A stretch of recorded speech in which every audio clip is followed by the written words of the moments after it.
નમસ્કાર મિત્રો, learning જીકેની YouTube ચેનલમાં આપ સૌ મિત્રોનું સ્વાગત છે। 16 સપ્ટેમ્બર આજના દિન વિશેષ વિશે વાત કરીએ તો MS સુબ્બુલક્ષ્મીની જન્મજયંતિ। કર્ણાટક સંગીતની કોકિલા તરીકે જાણીતા MS સુબ્બુલક્ષ્મીનો જન્મ 16 સપ્ટેમ્બર 1916ના રોજ મદુરાઈ એટલે કે તમિલનાડુ ખાતે થયો હતો।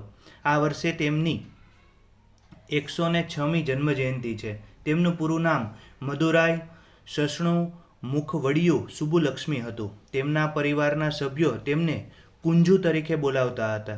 તેમણે શ્રીનિવાસ આયંગર, સેથુર સુંદરેશ ભારતી અને માયાવરમ કૃષ્ણા અય્યર પાસેથી સંગીતની તાલીમ લીધી હતી। તેઓ ભક્તિ સંગીત અને ભજન માટે જાણીતા હતા। તેઓએ 10 વર્ષની ઉંમરે પોતાનો પહેલો આલ્બમ રેકોર્ડ કર્યો હતો અને 13 વર્ષની ઉંમરે પ્રતિષ્ઠિત મદ્રાસ મ્યુઝિક એકેડમીમાં પ્રથમ ગીત ગાયું હતું। તેમણે રામ ભક્ત ત્યાગરાજની રચનાઓને તેમના સંગીતમાં સ્થાન આપ્યું હતું। તેમણે તમિલનાડુના તાંજોર પાસે કુંભાકોણમ ઉજવાતા કુંભકોણમ મહાઆઠમના ઉત્સવમાં જાહેરમાં ગાઈને કર્ણાટક સંગીત સમ્રાટોના દિલ જીતી લીધા હતા। તેમણે મીરાબાઈના મોટા ભાગના ભજનો ગાયા હતા। ભજ ગોવિંદમ, વિષ્ણુ સહસ્ત્રનામ, હરિ તુમ હરો અને વેંકટેશ્વર જય તેમના પ્રસિદ્ધ ભજનો છે। તેમણે સંગીતના કાર્યક્રમો દ્વારા Kasturba memorial fund, Kamala Nehru hospital trust અને વિશ્વ હિન્દુ પરિષદ માટે ભંડોળ એકઠું કરવામાં મહત્વનું યોગદાન આપ્યું હતું। તેઓ વર્ષ 1966માં સંયુક્ત રાષ્ટ્ર મહાસભામાં કાર્યક્રમમાં હાજરી આપનાર પ્રથમ ભારતીય મહિલા બન્યા હતા।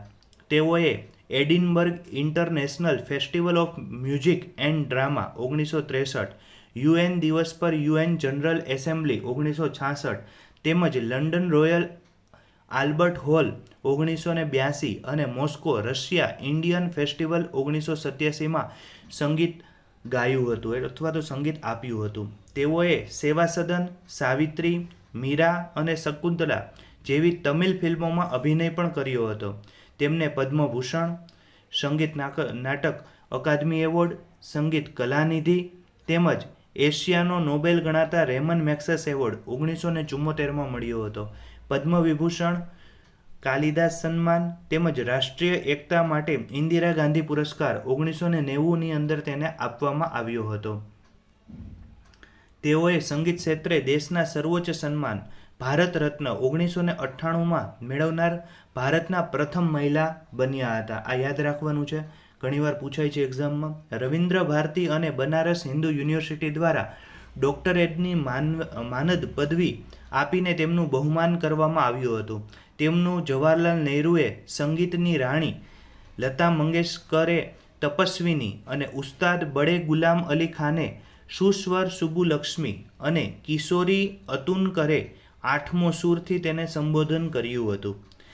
તેમની સ્મૃતિમાં ભારત સરકારે ટપાલ વિભાગ દ્વારા વર્ષ 2005માં ટપાલ ટિકિટ બહાર પાડવામાં આવી હતી અને વર્ષ 2016માં તેમની 100મી જન્મ જયંતિને સંયુક્ત રાષ્ટ્ર દ્વારા એક સ્મારક ટિકિટ બહાર પાડવામાં આવી હતી। 11 ડિસેમ્બર 2004ના રોજ ચેન્નઈ, તમિલનાડુ ખાતે તેમનું નિધન થયું હતું। ત્યારબાદ વાત કરીએ 16 સપ્ટેમ્બર વિશ્વ ઓઝોન દિવસ। સમગ્ર વિશ્વમાં દર વર્ષે 16 સપ્ટેમ્બરના રોજ વિશ્વ ઓઝોન દિવસની ઉજવણી કરવામાં આવે છે। આ ઉજવણીનો મુખ્ય ઉદ્દેશ ઓઝોન સ્તરના સંરક્ષણ માટે તેમજ ઓઝોન સ્તરના મહત્વ પ્રત્યે લોકોમાં જાગૃતતા લાવવા માટેનો છે।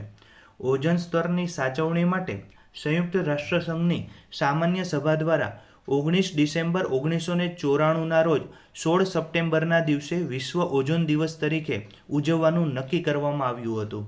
ઓઝોન વાયુ એટલે કે તેને આપણે O3 તરીકે ઓળખીએ છીએ, તેની શોધ વર્ષ 1840માં સ્વિટ્ઝરલેન્ડના વૈજ્ઞાનિક ક્રિશ્ચિયન ફ્રેડરિક સોર્બેને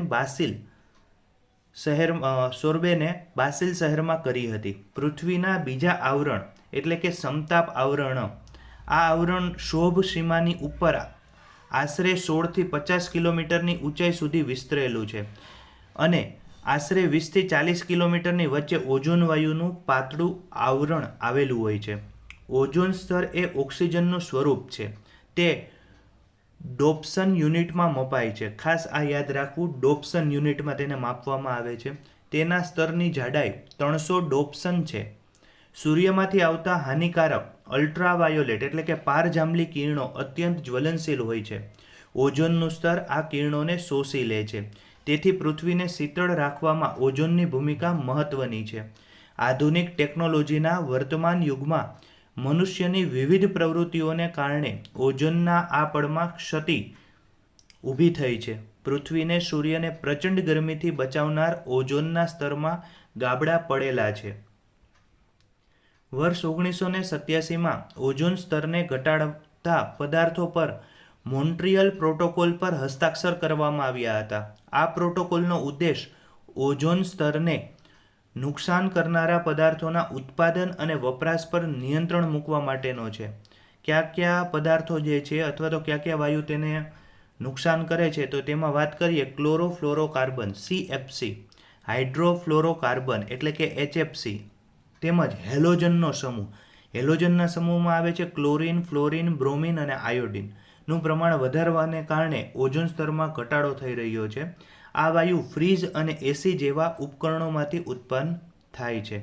આવા જ મહત્ત્વના બીજા દિવસો છે, જેની અંદર વાત કરીએ તો 22 માર્ચ વિશ્વ જળ દિવસ, 23 માર્ચ વિશ્વ હવામાન દિવસ, 22 એપ્રિલ પૃથ્વી દિવસ, 5 જૂન વિશ્વ પર્યાવરણ દિવસ તેમજ 5 ડિસેમ્બર વિશ્વ મૃદા દિવસ.